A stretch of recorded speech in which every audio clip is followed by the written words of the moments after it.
So hello, welcome to Worth the War. My name is Kimmy. The purpose of Worth the War is preparing people for healthy love and relationship and how to avoid abuse. If you think we can do a better job with love and relationship than we're doing in the modern culture, you have found the exact right channel.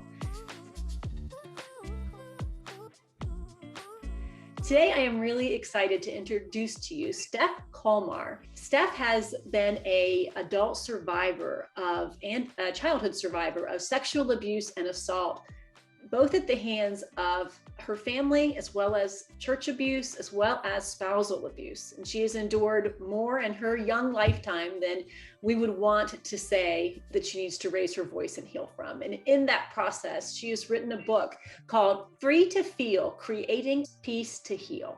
We are really excited to have her here to share her heart and her wisdom so that we can make sure that her voice is lifted, that parts of her are healed because she's able to share it, and also that she will be able to provide wisdom that we can learn from collectively as a community to make sure that the abuse doesn't flow downstream. Thank you so much for being here today, Steph. I'm so excited to have you.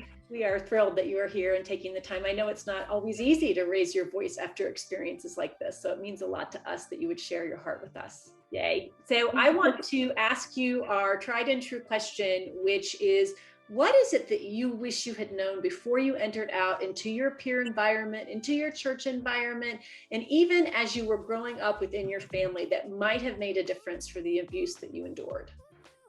Thanks, Kimmy. That is a very loaded question. And we could probably talk about it for a really long time. I've thought about this, and really when I break it down, it comes to listening and boundaries. How to listen to your own intuitive guidance, how to listen to what your body is showing you. When you go through childhood abuse, you are taught in multiple levels that you are to go in this direction and this is right, and it mutes your personal feeling because as a child you don't understand the confusion that's coming up. So for me, it would definitely be learning to listen, teaching our children to listen to what their bodies are saying, listening to what your children are saying in whatever topic that it's around, learning to set boundaries and trusting a child's natural boundaries as well. Explain a little bit more about that. Training them to understand their natural boundaries. Yeah. So as a child coming from a family of 7 children, you naturally, everybody's raised that it's the same thing for everybody. But often we can get caught up with thinking that an older child has a say over a younger child, and we allow an older child to have a parenting role under a younger child. And so this ends up causing a dynamic where the younger child doesn't have a voice, because they're just told to do so instead of taught, do you like this? This is the direction we're going as a family. And I think sometimes we think children don't understand. They actually have a broad understanding of when they don't like something. And we often get caught up in the authoritarian style of parenting where you don't have a voice yet because you don't understand. So how can we teach boundaries around relationships or other people or the things that they like, or even their own toys to go as little as that, if we're not willing to see that they need to learn this at such a young age and not just be expected to listen. So I think that you really touched on something there. And I think that one of the things that people who have no concept of familial abuse, sexual, emotional, you name the vehicle.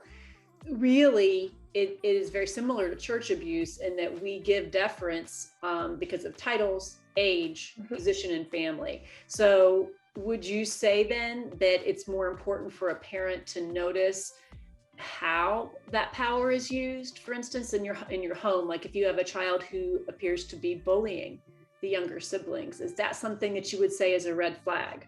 Absolutely. Yeah, I would call that a red flag. Yeah. Okay. That's not normal. That's not to be expected.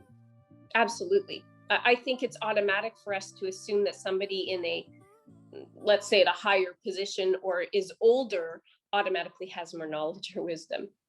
It's not always true. And sometimes they might use it for evil. We have these scenarios of church and family where we're expected to trust, and yet these are the places where trust is broken the most. Right, because that's where abusers would feel the most comfortable exercising abuse, because they have ties that go beyond that go beyond just, relational ties. They're actually commitment ties.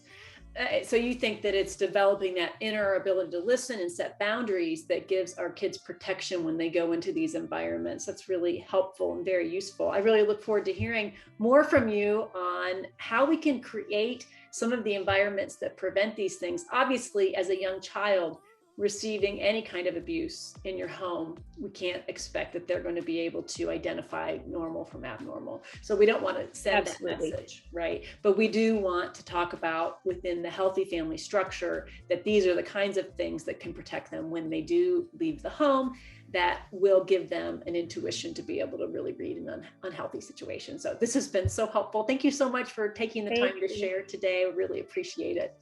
Thank you so much, Kimmy. Thank you. Look forward to hearing from you in the future.